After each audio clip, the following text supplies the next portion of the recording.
So now we done got the transcripts from the 6ix9ine jury when he went to go see the jury. But before we get into that, man, let me say peace and blessings to the family, to the guys and goddesses of the nation. But what I gotta say is, in no way, shape, or form, am I condoning snitching. Not for 1 second am I condoning snitching. But that kid was getting extorted. If you listen to the video, if you listen to the video of everything that happened, they don't show it, but you hear it going on. In the conversation that 6ix9ine had with the dude that he was talking to, I'm not gonna say no names or nothing, but 6ix9ine. But the conversation that 6ix9ine was having with the dude, right? You could tell that he knew him. First of all, we know that. We knew for a fact that through the tape, you could tell that 6ix9ine knew this dude, and that he knew 6ix9ine too. But what you could also tell from where 6ix9ine was like, I was scared, and the dude was like, yo, why didn't you hit me up? Why didn't you contact me? And 6ix9ine was like, I called you. 6ix9ine was being extorted. No shape or form does that condone him, how can I say, snitching.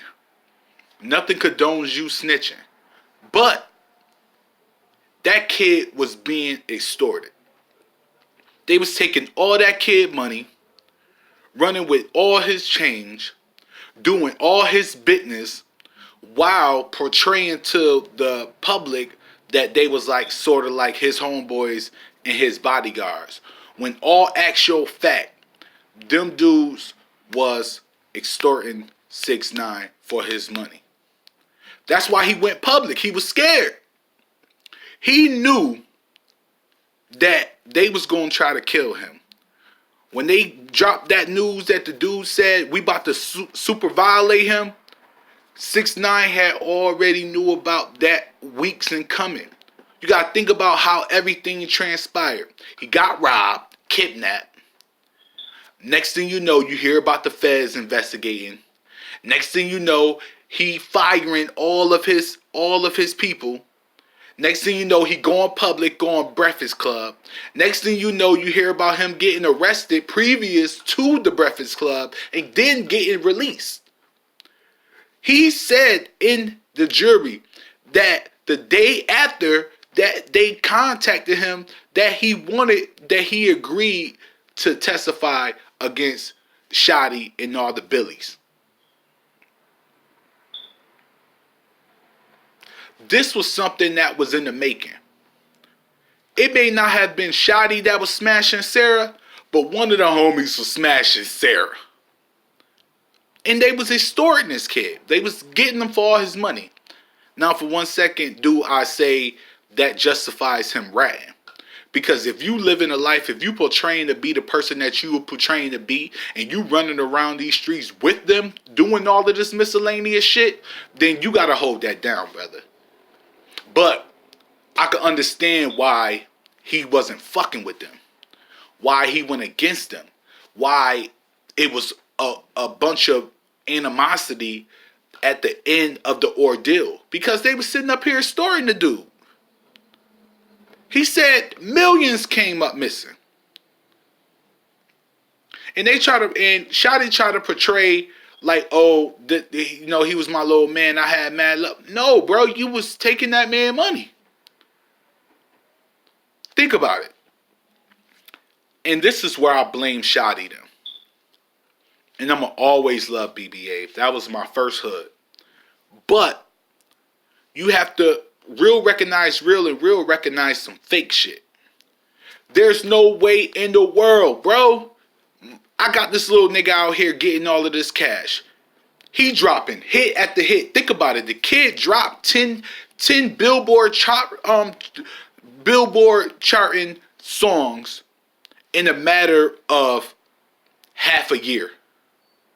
He was on the Billboard charts for almost 2 years, for 2 2 years straight. You on Billboard charts. This kid getting millions. A show for him is $1 million. Easily. You mean to tell me I'm the homie, I'm the big homie, I'm about to sit up here and let this kid get involved in anything that's going to put him in jail? Hell nah. I can't do it. I'm keeping everybody that's in my circle that's with that dumb shit away from this kid. This is my breadwinner. No crimes will be committed while I'm with this man. No crimes will be committed while we in business. Why? Because you fucking up the money. You 30-something years old and you fucking up the money. That's what you not about to do. I got my own company. There's no way, and my homies already know this. There's no way you could come to tell me to go do some dumb shit and I go do it. I'm gonna look at you like, is you stupid? I got too much to lose. Now, if this pertains to protecting myself and willing to go out for the cause of that, or making sure that my family eat, okay. Desperate times calls for desperate measures.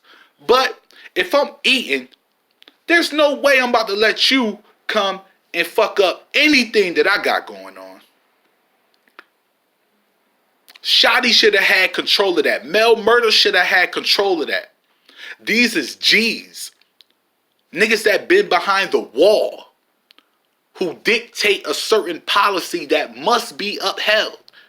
There's no way all of that miscellaneous shit that was going on should have been going on.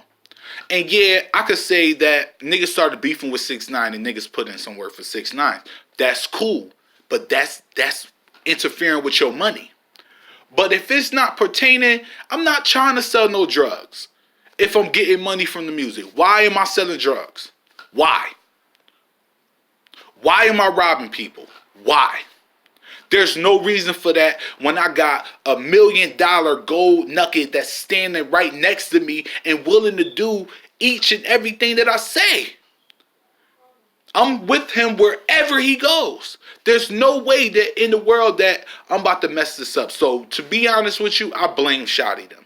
I blame Shotty and I blame Mel Murder because those the homies and those is the big homies. And they should have had control of that situation to where it didn't go left. Because if you would have stayed on the right side with all that, man, you would have been good, bro. You would have been good. Niggas will still be in the game right now, making millions, driving around in all these exotic cars, doing everything that you needed to do if you would have just kept the bullshit away from the money. That's where you fucked up at. You didn't keep the bullshit away from the money. You get what I'm saying to you, bro? You didn't keep the bullshit away from the money. And that's what you have to do. But until then, man, peace and blessings to the family, man. All y'all stay blessed in the land.